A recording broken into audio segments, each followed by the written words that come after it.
Friends good morning जय श्री कृष्ण जय माताजी जय रामदेवजी केम छो बधाए बधाઈને મારા જય શ્રી કૃષ્ણ સવારના વાગી ગયા છે 9 અને ચા નાસ્તો ને બધું થઈ ગયું છે કે જતા રહે સ્કૂલે અને આજે દિયાનભાઈને સ્કૂલે નથી મોકલ્યા આખી રાત બહુ તાવ આવ્યો હતો તો આજના છે ભાઈને દવાખાને અને આજે આવ્યા છે માસી ઘઉં સાફ કરવા માટે તો બંને બહેનો ઘઉં સાફ કરવા માંડ્યા છે આજે આપણે કામનું એટલા કરવાનું છે ચલો બંને કામ કરવા મળાવી માસી ને મમ્મીને જય શ્રી કૃષ્ણ માસી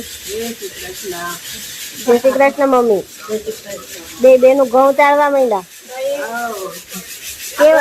ગરમી પડે ને થોડોક ઘઉં ચાળવા નહીં પડે હા એ વાત હતી એટલે વહેલા ચાલુ કરી દીધા કેવા ઘઉં સારા છે કઈ કચરું બચરું છે જ નહીં કાંઈ નથી સરસ છે સરસ છે પણ આપણે હું હાથ ફેરો થોડો કરવો પડે હા એટલું તો કરવું જ પડે 4 મહિના રાખવા હોય એટલે આ સારાથી સાફ કરી દીવેલ લગાવી બધા એટલે કાંઈ થાય નહીં ₹200 વધારે જેવા હારા પણ આ બગડ્યા હોય ને તો 12 મહિના હાથવા આમથી આમ ફેરવવાન ચાળવવાન કપાવાન કેટલું કામ વધી જાય અને આપણે તો મકાન અને તોય ધાબે પડ્યા રે તો ચડાવવાનું ઉતારવાનું મહેનત તો કરવી ને આપડા જેવા તો સીવતા હોય નવરાય ન હોય એટલે જ આપણને એમ થાય ભલે થોડાક પૈસા વધારે દેવા પડે પણ થોડીક વસ્તુ સારી લઈને તો પછી ઉપાધિ ન રહે તમારે મસાલા ભરાઈ ગયા માંથી ભરાઈ ગયા હળદર દળાવવાની ધાણા જીરું દળવાની બે વસ્તુ અમારે એ બધું તો વળી પતી ગયું ખાલી છેલ્લા ઘઉં જ બાકી હતા કૈલાસબેન આવવાના છે કૈલાસબેન આવવાના ઈ કહેતા હતા કે હું આમે તો ઘઉં સાફ કરવા હાટુંથી નથી કામ પણ એ કે નહીં મારે એ કે અમથા આવવું છે એ કે ને તો આવજો મેં ઘઉં સાફ કરવા ઘઉંમાં હમણાં કરું પણ 11:30 હવે રસોઈ ઓલમોસ્ટ બનાવી દીધી છે કેમ કે દિયાનભાઈને લઈને જવાનું છે હોસ્પિટલ સરસ દાલ ફ્રાય બનાવી દીધી છે અને અહીંયા જીરા રાઈસ બનાવી દીધા છે અને હવે ભાઈને આપણે વિઝિટ કરાવીએ હોસ્પિટલ જોઈએ હવે શું કહે છે તો ચલો જઈએ હોસ્પિટલ અને અહીંયા જો પ્રાંજુબેન હાલો પ્રાંજુબેન જય શ્રી કૃષ્ણ પ્રાંજુબેન જોડે આવે છે હોસ્પિટલ ઉબેર બંધ બોલાવી લઈએ અને જઈએ અને અહીંયા સરસ એવા ચડાઈ ગયા છે હવે ખાલી ગોવાના બાકી છે દિવેલ આપવાનું પછી દિવેલ આપી દઈએ એટલે 9 પતી ગયું ને ચડાઈ ગયા હા રંધાઈ ગયું ખાલી ભાખરી જ હો અમારે વાહુમાં સાપે થાતું છે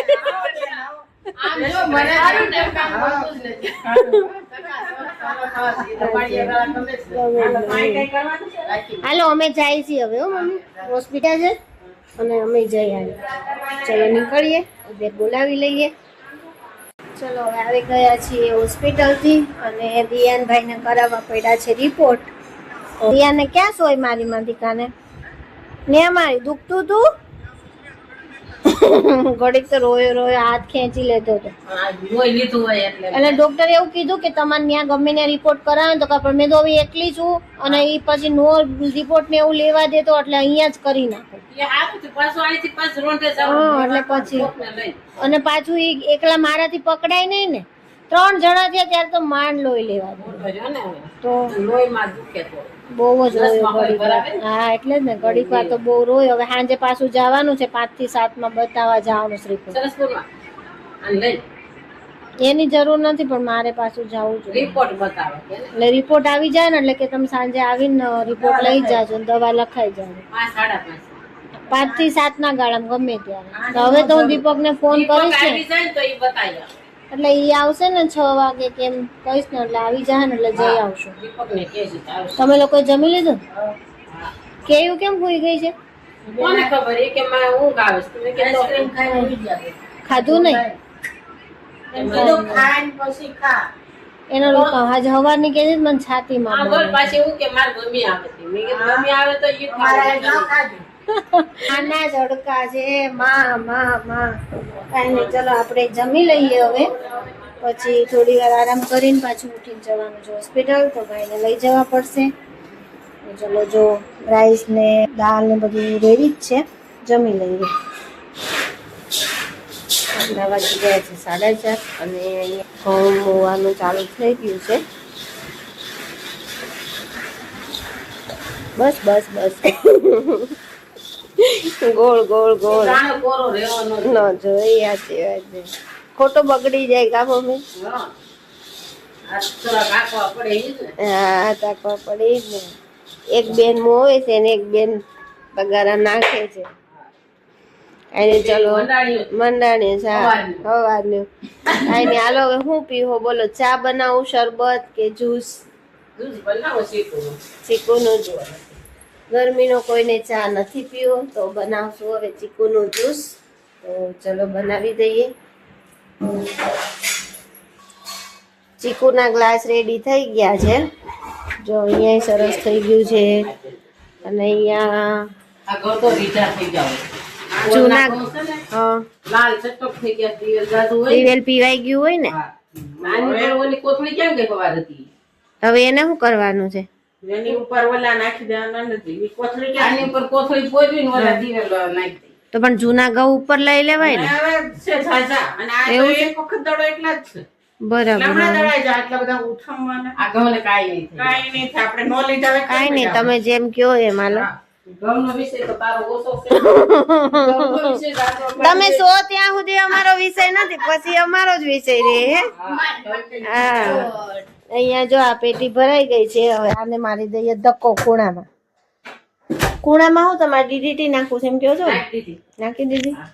ડીડીટી આવી ગયા છે હોસ્પિટલ થી, અને દિયાનભાઈને કીધું છે 4 દિવસનો આરામ કરાવજો. અને કઈ રિપોર્ટમાં આવ્યું નથી, નોર્મલ જ છે, ખાલી વાયરલ ઇન્ફેક્શન છે. અને મહેમાન આવી ગયા છે મહેશ કુમાર. જય શ્રી કૃષ્ણ. જય શ્રી કૃષ્ણ. ઊંધું જોઈને ખેંચવા ન મળતા હો. મળ્યું છે. કઈક તો સારું તો ખવડાવતા નથી નહીં માજા? જય હોય ખીચડી શાક રોટલી. એ આ બે બેનું ને એનો શ્રેય જાય છે. કઈ બનાવવા જ ન દે ધરાર એમ કે નહીં અમારે કઈ નથી ખાવું. હા, અહીંયા જો સેવ ટમેટા શાકમાં ચોળી ચોળીને માંડ્યા છે ડાબા. તળેલી કઈક સાંજે છે ને શાક રોટલી ભાવતી જ નથી અમને. તો જો મોઢા તો બહુ માલ પવા માંગે છે. મને ફોન હોતે ને કર્યો તો સેન્ડવીચ લેતી આવજે. નહોતી ટ્રાફિક જ એટલો રસ્તામાં હતો ને દીપક કે કાંઈ ઓલા સારું થયું નથી. હા,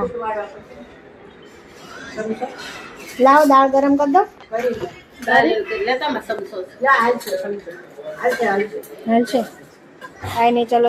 અને પછી અમારે જવાનું છે, મારે નથી જમવું, દીપક ને નથી જમવું. જવાનું છે જગ્યાએ બેસણામાં, તો રેડી થઈ જઈએ અને જઈએ ત્યાં. અને મળીએ કાલે નવા બ્લોગ સાથે. જો મારો વિડીયો ગમ્યો હોય તો લાઈક કરો, શેર કરો અને સબસ્ક્રાઈબ કરો. ગુડ નાઇટ, જય શ્રી કૃષ્ણ.